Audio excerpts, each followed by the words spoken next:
The simple truth is that refugees would not risk their lives on a journey so dangerous if they could thrive where they are. That is because the majority of refugees are already citizens in their place of refuge. For example, the UK is home to about 200,000 Syrian refugees.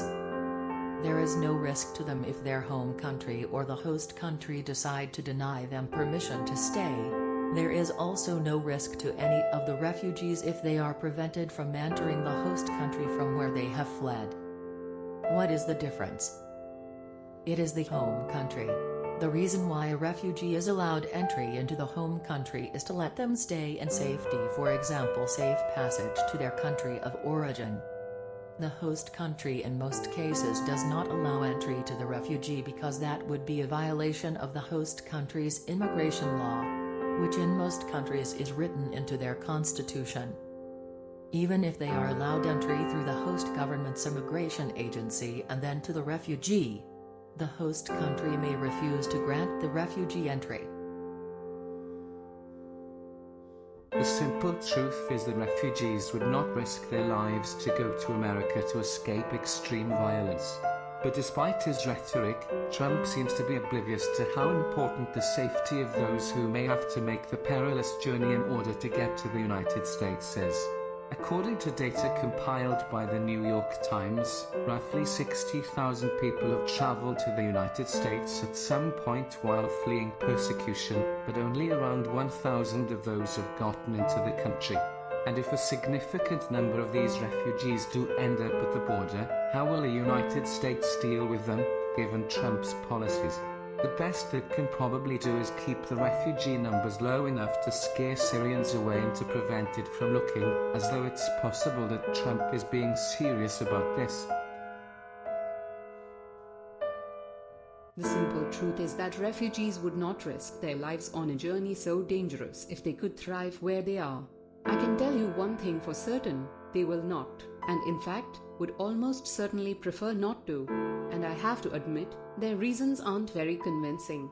We can't all live in Europe, but if we all do, we can have peace, is the only thing that will convince them otherwise. But perhaps as a practical matter, that's not the right message for a country that wants to have the best possible position in a world that is quickly becoming more dangerous, more volatile, and more difficult to navigate. Perhaps, instead of focusing on the fear and the chaos or the fear and the division, we find a way to focus on the humanity and the possibilities for growth and a new beginning. We can do that if we keep the humanitarian in mind.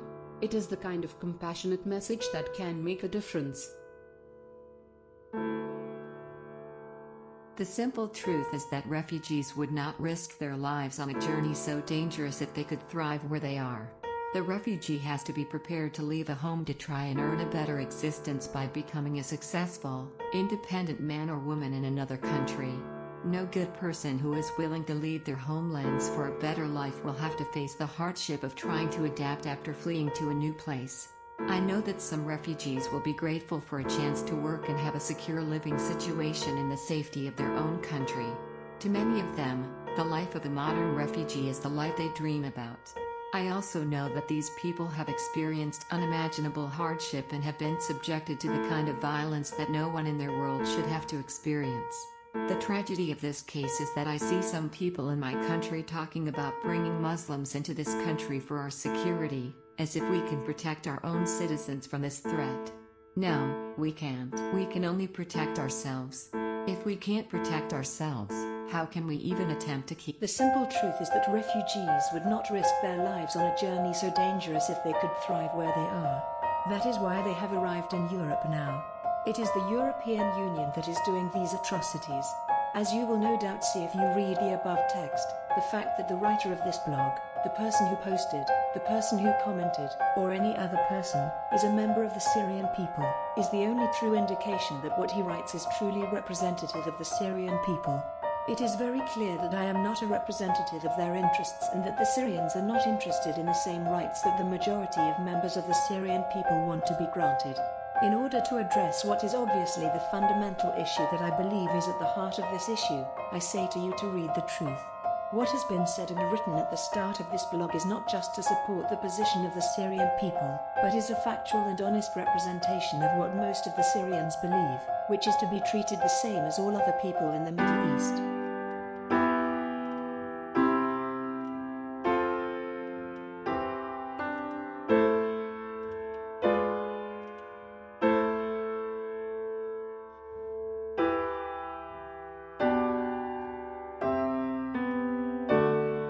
The simple truth is that refugees would not risk their lives on a journey so dangerous if they could thrive where they are. They would make safer lives here with security at the borders that only refugees can truly enjoy. And that has now become law.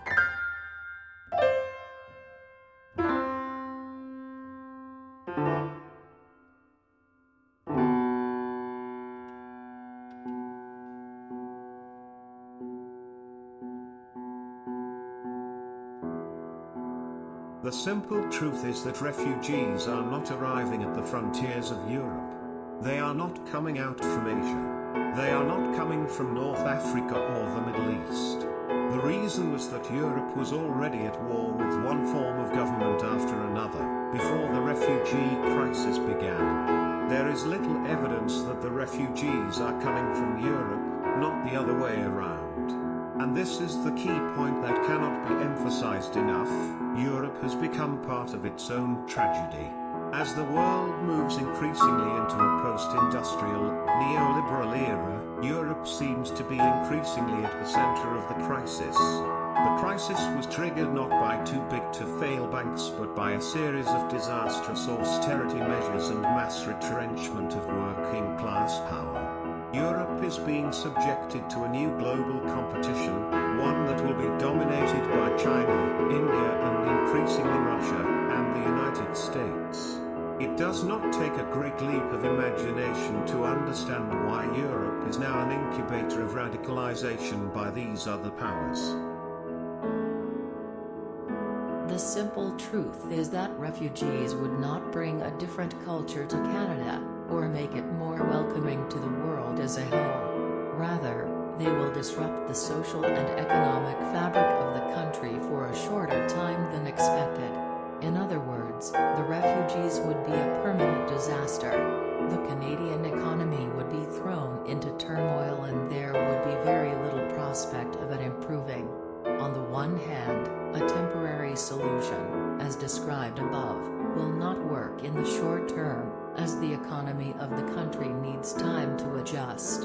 On the other hand, the social and economic problems that are caused by refugees will last as long as the temporary policy lasts. So, what is the alternative? We must decide between two major alternatives. They are, a permanent solution that does not solve the economic problems, but merely delays the inevitable but will ultimately make Canada less hospitable to those seeking refuge. The simple truth is that refugees would bring us new life. They would save us from ourselves and bring us into a new world.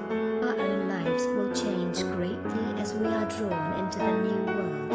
I think our ability to cope as a community is to be judged on whether we can live in an entirely new way in which we learn to love in a way not dependent on the fear we have of others.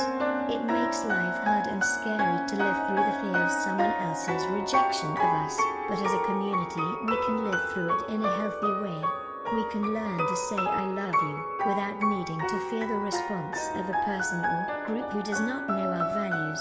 We can learn to be more self-reflective and to make choices that make us happy and happy with ourselves, and our community and ourselves will come to accept you, or not. If we love and care for others in a way that we may never have done before, the world could be a better place. The simple truth is that the world has changed. That's what keeps me strong. I never get nervous about it. I know there is a world out there that really does not agree with anything I believe. And I will continue to believe in that world until the sun never sets on this land. You know what? I don't care. God, I love you and I hope you're still here. I want all of you to stay here. Just make sure you are okay. Because the moment you disapproach me, I can't have you. Now, if you'll excuse me, I need to do something before I can let you be. I'm a little tired.